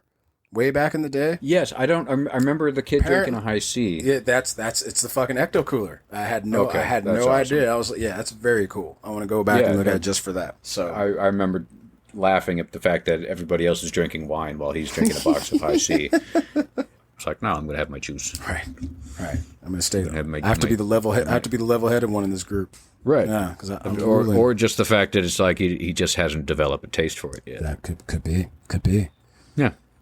So then, Justin, President Thor shows up. Loki. President Thor. Oh, President Loki shows up. Right. President Loki shows up, and he's played by. Oh, look, it's Tom Hiddleston. It's a version of Loki that's a Tom Hiddleston. And production notes says that even Hiddleston said that when it comes to President Loki would have been the worst of the bunch. He's the one that's just gone full, like, I want power, don't care, not going to sway me, this and that. Mm-hmm. And I didn't know that the outfit was inspired by a 4-part series of comics that came out in 2016 called Vote Loki, where, it's about presidential election, and Loki tries to run for president. And I guess that's where the outfit came from. So I thought that was really neat. And he tries to, he's had this thing with kids. He's went and recruited a bunch of these other variants with him, and looks, he's like, I'm taking you down, kid. And then boastful Loki tries to stand with President Loki, and then everybody just seems to kind of get betrayed, and it's a whole thing. And I could be wrong, but I think one of the variants had a helmet where the horns were handlebars from a Schwinn, an old classic Schwinn style bike. I didn't notice. I'd have to go back and look. That's funny. Yeah, I mean, one of them, it looked like one of them had like little mirrors on it too, or one of the handles had a mirror on it. So, bicycle handle helmet Loki. Good times. And I didn't even notice that the rest of them were variants until the second time watching it. Mm-hmm. And you'd notice that one of them blasts another variant with his Loki powers. Correct. And, the green energy comes out. And I went, okay, so they're all variants. Cool. Yeah, so, classic Loki kind of is like, like he helps everybody escape. And then they run into Sylvie and Mobius, and Richard E. Grant. Classic Loki does one of the coolest things that we get to see in the entire run of the show. He ends up leaving Sylvie and everybody to do their things on their own. So we think this is the end of these three characters, the Alligator and Kid and Classic, end up taking off. But when they're trying to enchant Alioth, you get this point where the big smoke monster, the one that the smoke monster that the smoke monster from Lost wishes it was. That's right. So you end up having a moment where Sylvie's about to be, completely eaten by this monster, and you get just hands down to me the coolest part of this entire show. Everybody, it has their favorite moments. My favorite moment was watching Classic Thor, or Classic, I did it. Now I did it. Thanks a lot, You're man. welcome. No, my gift to you. Classic Loki do what you've always wanted to see him do, and it's just straight up using magic. Yeah. Just using sorcery to the point where you see green flames coming out of his hands, and he's doing that lifting pose as if he's bringing up the entire city, and it's just the coolest thing. Yeah. Coolest thing. Yeah. I don't give a shit if he's wearing a muscle suit or not. Richard E. Grant is the coolest frickin' version of Loki that I have seen in the entire Marvel Universe. I want to see more of Richard E. Grant. I want an entire miniseries of what I call the Spandex Universe, because it is... I've never really dug Loki's outfit anyway. Oh, man. I get it. It's cool. But I never really dug it. Never had a problem with it. I just never knew how much I would like the spandex look more. Sure. Now whenever I hear Cyclops and X-Men go, well, what would you prefer? Yellow spandex? I will immediately scream yes. Like yes. Yes, A, over your dumb leather motorcycle outfits. And B, Yes, because Richard E. Grant just proved that all we want to see is a guy in a ridiculous Kermit the Frog outfit using sorcery, and because of the fact that he was able to look the part and act the part, when you see him being a badass, you don't give a flying fuck what he's wearing at that point. Facts. You just absolutely enjoy his character. Facts. And Facts. just watching him scream glorious purpose and laugh in the face of his death was that was beautiful moment. That was really cool. Yeah, glorious That was my purpose. Yeah. Episode 5, Journey into Mystery, was my favorite episode of the entire series. I think episode 5, Journey into Mystery, is the best episode in the series. I will have to concur. Good. I'll have to concur. Finally, Justin, we agree on something. Oh, good. Good, because this entire time all we've been doing is arguing. 5 years of nah, bro. Nah. Yeah, right. And then let's go ahead and wrap and get on to our next one where, when the idea of like I can enchant it, playing on the line, we're stronger than we realize. Mm-hmm. Loki goes ahead, joins forces with Sylvie, and guess what? We open up the doorway to the Citadel at the end of time, Justin. Yes, we also give Loki the upgrade power.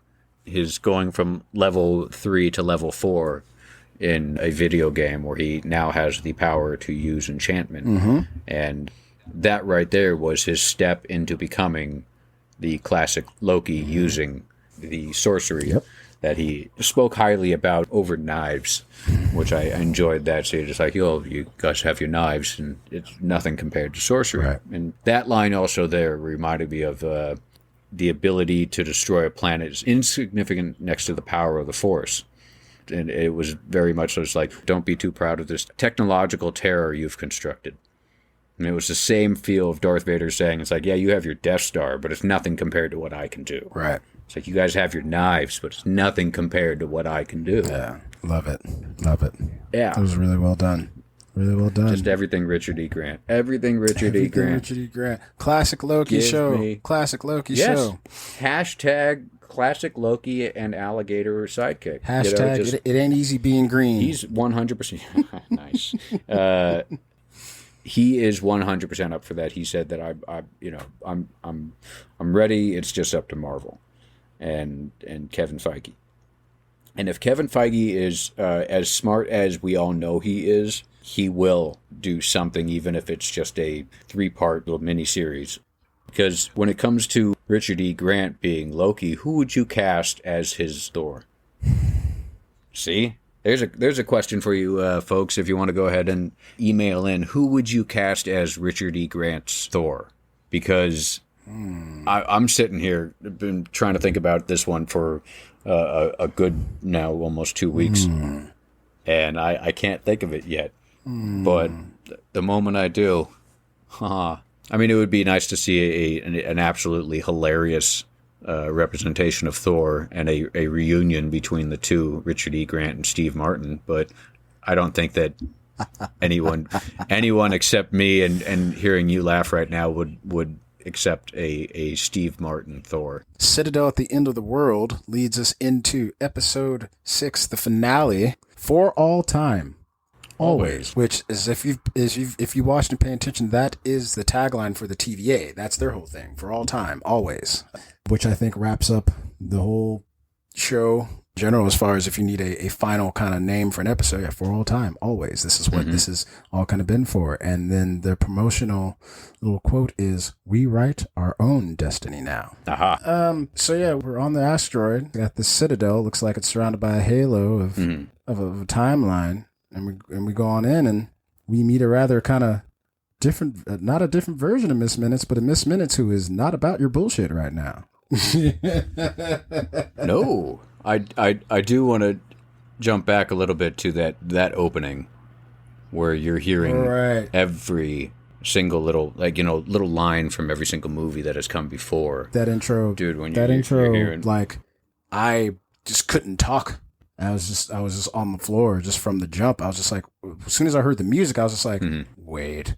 And I started hearing things. I was just like, ooh, Like, it's so many good quotes and so just much. And hearing Chadwick, I saw someone online. Wakanda forever. I was just like, oh, dude. Yeah, of course. Hurts. It got me. Hurts. It always gets me. Just like, no. Always gets me. Yeah. Yeah. Somebody online was like, well, I enjoyed the intro, but I wonder why they used that song. And I was like, well, if you think about it, if we're talking about where this whole thing has been about time. Remember, Cap has to play a lot with time to get to that point where he is that he didn't share with anybody. So that's, if anything, that's for Captain America to be the first Avenger. I think that song where he's dancing with Peggy is just, that's like it was a good end on his run. If that's how we're going to end Captain America's run, and I think that more than anything encompasses Captain. You can hear that song, you're like, yep, that's kind of Captain America's song. I mean, yes, he has an actual Captain America, blah blah blah, but like, as far as for what he did, who his character was, and just, I still love that scene at the end where he's just like, you want to share that memory? He's just, no. Yeah. I think I'm gonna keep that one. But they still give us a glimpse of it, and that's what they show us. And I think, when you're talking about Marvel as a whole, that, for Cap to be the first Avenger, using that song in the background, it's just like, hey, look, everybody, all of this is coming kind of full circle again. And it's almost kind of like a send-off to their last couple phases, where it's just like, hey, y'all, look, here's a bunch of quotes and a bunch of important moments from what you've known, because everything's about to change. Everything is about to change. It's kind of, they're letting us know, like, hey, y'all like these old Marvel things? Y'all liked everybody about this? We're about to flip it on its fucking head, and it's about to be a whole different ride. So it could, to the point where some of those quotes and some of those things that we hear could be changed, could be altered, could be things that only happened in a certain point in a timeline. There are certain different timelines, because, it's about to get real. Yeah. Going back to that song, though, I believe that song was not only in Endgame. I believe that's the song that was playing in Cap's house or his apartment when Nick Fury was hiding out in there. And when he walks in, because he doesn't know who's in his apartment, because she's like, I think you left your radio on. Radio on, yeah. Could be. I'd have to go back and look. Song. But yeah, I do believe you might be correct, my friend. You're usually pretty spot on with some of those things, you know what I'm saying? I also believe that was the first one to be directed by the Russo brothers, which got them Civil War, which then got them Infinity War and Endgame. Yep. So, hello, Kat. Do you want something? Hey, kitty. I do have a note before we get too much into that beginning. So, what we haven't mentioned was the Hunter B-15. She's on this mission to kind of let the other people that work for the TVA know, like, no, we're all variants, and I'll show you. So she takes them to Fremont, Ohio. That's when we see the variant of Ravonna Renslayer as a vice principal of a random school. And it's like, what are you doing in my school? And that's it. And an interesting note about that. So apparently Ravonna Renslayer's variant name as a teacher was Rebecca Terminate. And apparently that character is in Avengers run called Avengers, the Terminatrix Objective, where she goes back in time using the alias Rebecca Terminate and tries to reconcile with Kang. And so when she is about to leave and he's like, where are you going? She's like, I'm going to go search for free will. I wonder if that whole thing is going to come into play, where she's going to get involved. She's going to reach out and find Kang, and that's how that's going to fly. Well, yeah, it seems like with her character, basically, that the only person who has free will is the person in charge. So her going out in search of free will is her going out in search of the person, so that way she could then eventually be in charge. Yeah. Not trying to jump ahead, but I mean, we could see her kill a version of Kang, and then another version of Kang just comes through who's even fucking worse than the one we just saw. And it's like, oh, okay, well, thanks. And then she's just gonna. I don't see her being able to take over. I definitely see her being that one character that goes to be the person that takes over, and then just gets absolutely destroyed by the person in charge. Sure. But yeah, her little exit there was definitely a setup for whatever's coming next in this universe. I liked her little character arc, where you can tell she wants to just so badly hold on to her position of power. I mean, and even her variant is a vice principal, but she's like, what are you doing in my school? You know, so she very much wants to be in charge. She wants to feel important. It's in a part of her variant. So I think her I'm going to go search for free will. I liked her exit. I really thought her character was really cool. Right. But ornery Miss Minutes, who's padded with these two Lokis right now, pretty much just tells him like, yeah, so I'm here. My master says you gotta, you know, you can trying to give you an offer here. And they're both just like, nah, we want to speak to the person in charge. And Justin, we get to see the person in charge, or he who remains. Yes, we do. Turns out, just a brother at the end of the universe. just a brother sitting there chilling at the end of the universe, trying to. And I'll say this again. I'll say it on the podcast because I really think he was trying to embody Donald Glover's Lando Calrissian, man, because he just had his little the way he was dressed, his mannerisms, just how I was just like, this feels really. I feel like I just watched this because I just watched a little clip where Donald. I don't know if you've seen the clip where it's a Saturday Night Live little skit where. Donald Glover's playing Lando Calrissian, and it's like we're here to celebrate every black person in the Star Wars galaxy, and there's like 3 people in the room.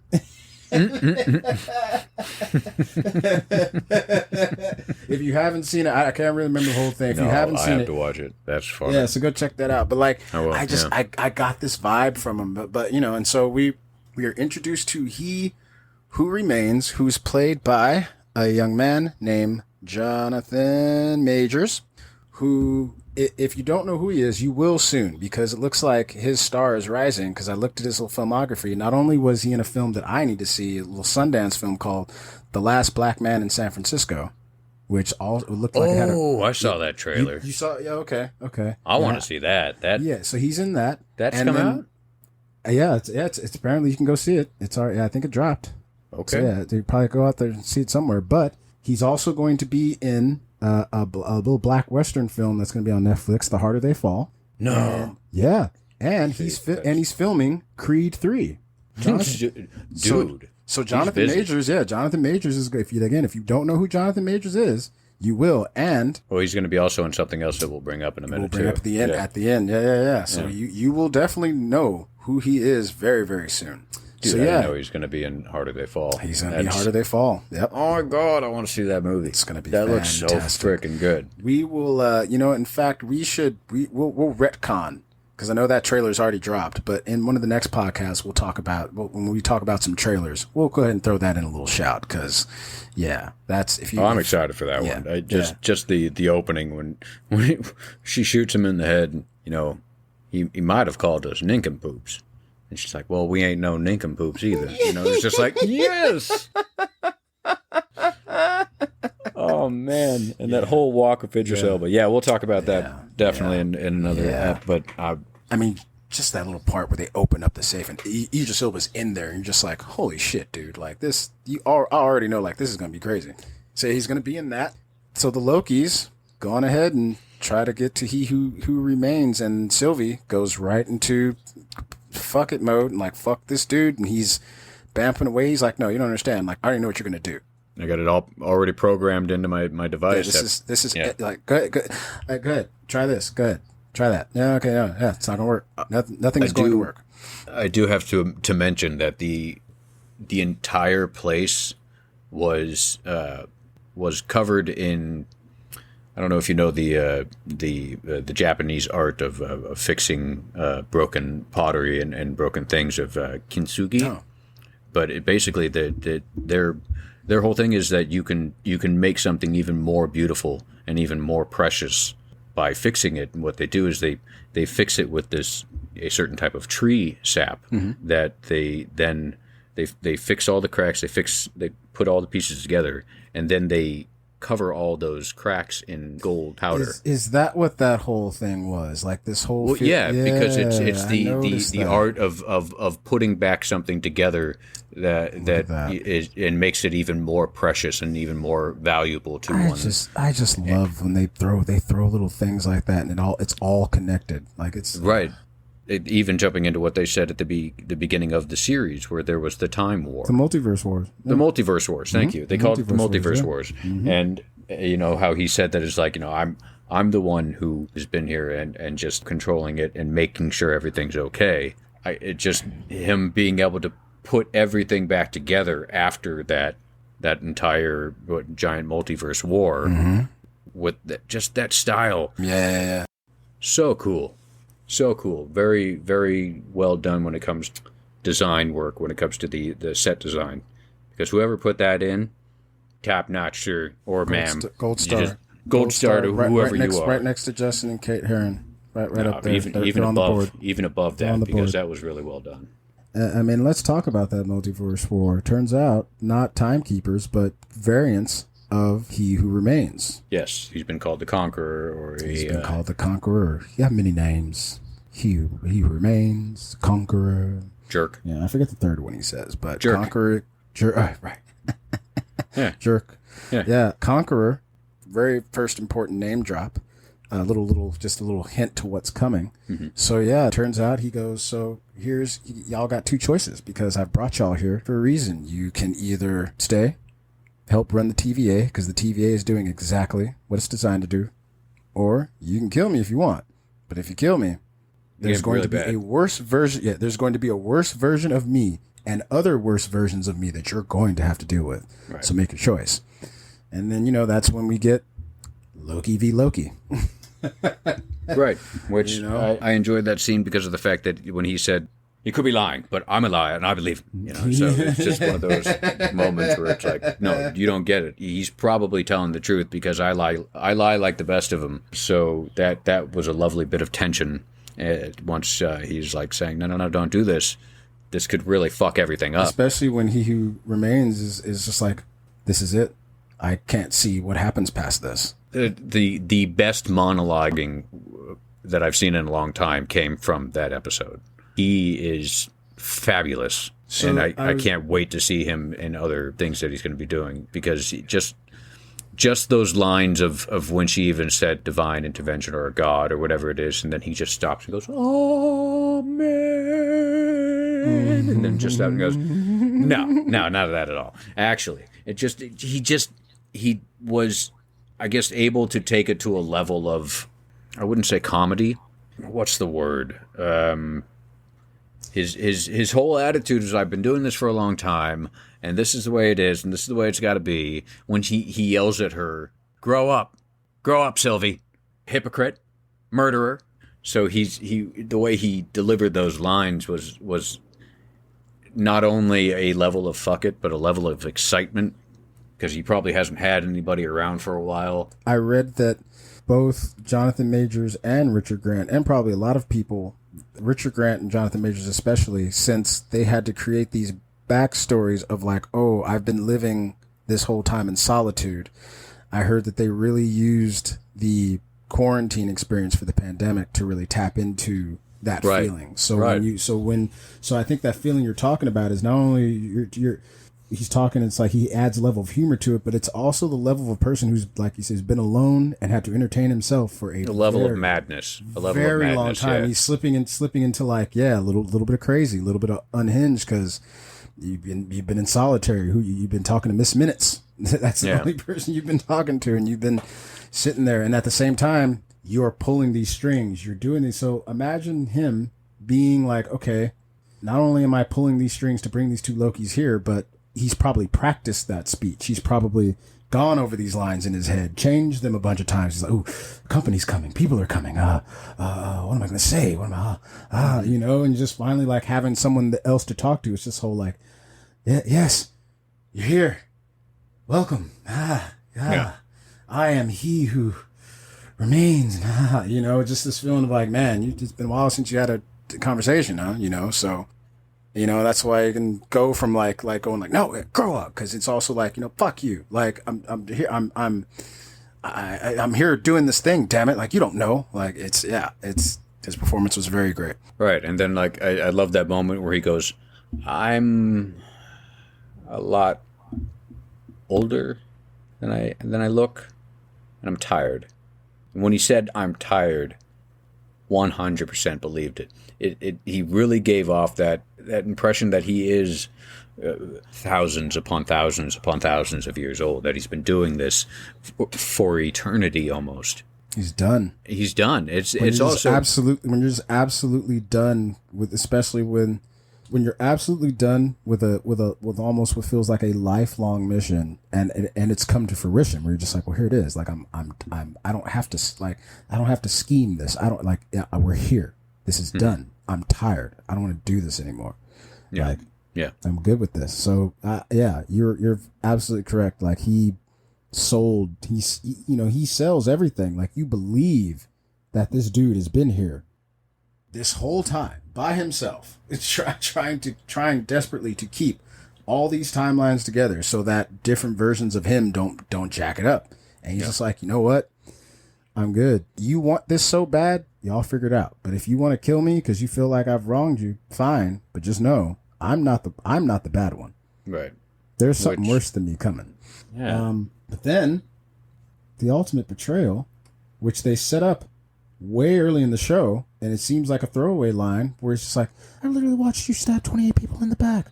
I'll never do it again. And then what happens to Hiddleston? It's the first time he's ever been stabbed in the back. Oh my God. I have a production note from Hiddleston where he says, and it also helps with that when they just focus on that look.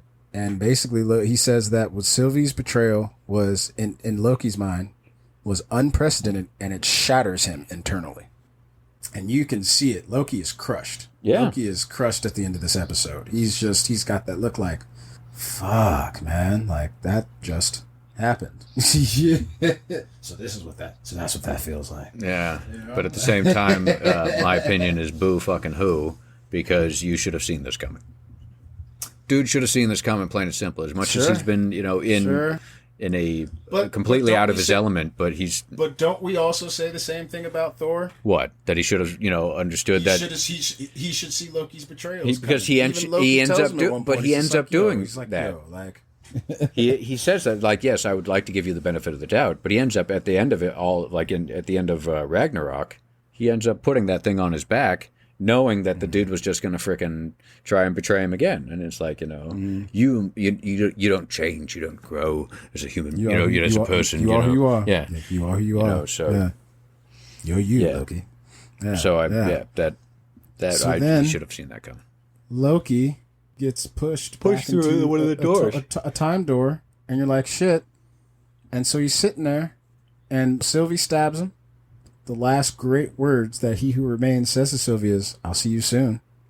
With a terrified wink in his eye. That's the thing. He looks so scared and happy at the same time. But when he gives that wink, you're just like, you can see that it's like, I'll see you soon. Yeah, I'm not the one you need to be afraid of. I tried to tell you. And I almost like, I tried to tell you. And then, Loki goes back. He's back to the TVA. Goes up to old Mobius. He's like, yo, blah, blah, blah, blah, blah, blah, blah. Mobius turns, looks at him. Who are you? Yeah. What sector are you from? And you go, what? Turns around. No more statues of the Timekeepers. We see a statue of what's most likely going to be Kang the Conqueror. Mm-hmm. Right. But before that, we also end up seeing the perfectly circular timeline in a lovely loop. Shattering of the timeline. It's just completely fingering off, and you're getting all these branches. Begun. And yes, you have the people at the TVA sitting there watching, can't do anything about it. Everything is in the red, and it's just the multiverse begins. Which completely sets up now, which I understand why they are doing this What If cartoon and why they're bringing it out in August, because perfect. It sets up the What If series. Yep. And not only that, but Tom Hiddleston has said that he is looking forward to watching it because he doesn't know the way the story goes, and he knows that it's going to have impacts on the Marvel Cinematic Universe. I have the exact quote that he said it right here, or not right here. Right here. No. Right here? No. No. Right where? Right here? No, I swear to God I had it. Yes, he said, I'm intrigued because I haven't seen the whole thing, Hiddleston said, adding, and then it sets up a whole bunch of stuff in the MCU, which I know nothing about. Sure you don't. Yeah, so the cartoon itself is going to have... He might know a bit, but, I mean, thanks to folks like Tom Holland and Ruffalo, they might not tell everybody everything. Oh, dude, they send out fake scripts to people. Right. They'll send out multiple different scripts and basically have like, here's your lines are true, but the rest of the stuff that you're going to read in it is crap. It's not real. And especially Tom Holland. Oh my Lord, that kid! Yeah, that guy. He's not a kid anymore. They didn't even tell him about the fact that it was Iron Man's funeral he was going to. He was under the impression that he was going to a wedding, that he was going to the end was going to be the wedding of Pepper Potts and Tony Stark, and then when he got there and saw that everybody was wearing black, not just the guys in tuxedos or anything, but everybody was wearing black, he was like, oh wait, So the reaction you're getting from Tom Holland is a pretty damn genuine reaction because he didn't even film the scenes of Iron Man dying yet. Wow, check that out. Yeah, so... Check that out. And a lot of other people, too, were under the impression that they were going to a wedding. That's what's up. Yeah, so... That's what's up. You get some genuine reactions from that. But I digress. They're setting up the what if. They're then at that point going to be setting up Spider-Man, which we'll see in December. Spider-Man is connecting to the Doctor Strange Multiverse of Madness, and then it's connecting to Ant-Man and the Wasp. Yes, Ant-Man and the Wasp. Quantum Mania, which they've already said, if there was a whole, if they would have said Kang the Conqueror, and this was a movie, they could have easily been after Loki will return in season 2, they could have easily been Kang the Conqueror will show up in Ant-Man and Wasp. So. Right. But they're not doing that. They're just, being... Well, because they haven't technically said it. So I think that's why. Plus, it wasn't about him. It's about Loki. So, right. Real quick, when do you think Loki season? Where in the timeline do you think that drops? Loki season 2. I think they'll do season 2 probably after Doctor Strange and the Multiverse of Madness, and before Ant-Man and the Wasp: Quantumania, because season 2 is obviously going to introduce the variant of He Who Remains. So whether that is Kang or not, you're going to get a version of the bigger threat than just the guy that, says like He Who Remains says, I'm not the one you need to worry about. So we're going to get an example of that in season 2, which Kang the Conqueror might not even be the variant that we see in season 2. Right. I think that they basically want to show you how bad it can get before you get to him being the major villain in the movie. So I think that they'll probably drop that after Doctor Strange. I could be wrong. But I there's a chance they've already filmed season 2 of Loki. Because Clark Gregg dropped a bit of a ball in an interview, but saying... Clark Gregg, for those that don't know names, he is Agent Coulson. Yes, Agent Coulson in the Avengers and Iron Man and... Agents of S.H.I.E.L.D. Still have not sat down and watched an episode of Agents of S.H.I.E.L.D. beginning to end, not one single episode. I've watched 2 seasons and I just, I got lost. But what did he have to say? He said that basically he was talking to Tom Hiddleston when they were filming Loki and commented on how taking on a series with 10 to 12 episodes was quite the endeavor, especially for the amount of money that Marvel's putting into all of it. And we've only seen 6 episodes. But there's only, there's only 6 episodes. Whoa. So they might have already filmed season 2 and they just decided not to release all of it because it would give too much information before letting this whole multiverse of madness thing. And they have to keep this way under wraps. It's because they're gonna go so many plays. They don't want to ruin that money, right? Because it's. We're gearing up for the year of Marvel, Justin. We're gearing up for some exciting times. Loki was awesome. I enjoyed this from beginning to end. Sure, maybe felt slow in a couple places, but it happens. But the all overall product, just really, really great. Yeah. Tom Hiddleston is again one of my top 3 actors in the Marvel Cinematic Universe. I love watching him on screen. Even when he's doing hair flip posings. I saw that video that you sent me. That was hilarious. That Twitter video that they're doing of all of his hair flips. Every single hair flip. That's fucking funny. I'll tell you, I never noticed the hair flip thing until that video. And now I won't be able to fucking unsee it. Every single time he does it now, I'm gonna laugh just because. And it is a hard whip. Oh yeah, he's whipping. He goes for it, man. He goes for it. Yep. I love it. Yep. Yeah. I think all in all, awesome.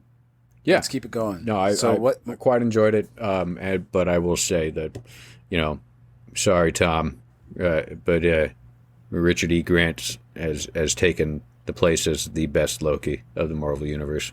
Alligator Loki, man. Can't sleep on Alligator Loki. That's only because he doesn't. No one told his story, man. Not yet. You just don't know his story. He's just there. So Alligator Loki. Right. I think that he might even have been. I think he might even be a Loki that just chooses to stay an alligator just to sit and collect information, and he can turn back into whatever and just be like, yeah, well, I know everything because y'all say everything around me. Y'all just think I'm an alligator. So very cool, good, man. Cool. Well, episode 2 down. I think that's about the meat and potatoes of it, man. We covered a lot, and there was a lot to unpack, and it was really awesome to go down the Loki journey with you, of course, my good friend, and with all of you. Absolutely. Hope you enjoyed it as much as we did. Yeah, and also let us know what we missed, if we missed anything, because I'm sure we missed quite a bit. We might have skipped over quite a bit, but yeah, true. If there's anything that you like that you want to let us know about, or if there's anything that we missed that you want us to know about, go ahead and let us know. Yeah, you can let us know with the matinee review at gmail.com. We also have a Facebook page up now, thanks to the wonderful Justin, and we'll soon have a Twitter. I think I'll go ahead and kind of take care of the Twitter page because that's kind of more my bag between the two of us. And we're up on Apple Podcasts. We're up on Spotify. And give them the website. I forget the website. Buzzsprout. Go to Buzzsprout and you look up the matinee review. It will give you every single option that you can listen to the podcast on. So don't be afraid to write a comment, rate us. It would be much appreciated. Hit that follow button. Yeah. And everything helps. Everything helps. I do believe that's it. I think next week, you touched on a little bit earlier, but the next thing we do is we're going to be celebrating the films and the life of a great man, Richard Donner. We're gonna absolutely. We're gonna get into such wonderful things as Superman and Lethal Weapon and Maverick. Just a whole bunch of other scores. The Goonies. I'm wearing my Goonies shirt right now. The Goonies. And also Lady Hawk, that's a bit of a stretch for those who don't know what that is. We'll talk about that next week because that was one of my favorites as a kid too. Wonderful. And it'll be great because that means this week we get to watch a whole lot of awesome Richard Donner films. So this is going to be a fun week leading up to it. Oh, yeah. All right. Well, everybody, that's going to be it for us. We hope that you will have a good week. Go out and get some sun. Hug somebody if you're well, maybe not hug. I think we're still socially distant some places, but give a fist bump. If you're vaccinated, give somebody a nice hug that's vaccinated. If not, don't give somebody that's unvaccinated a hug because you might give them a variant. Oh, look at you did. Most importantly, just try to love each other, y'all. Try to be positive and yes, be safe and be happy. Cool. I am Akili. I am Justin. We will see y'all next week. Thanks again. Take care.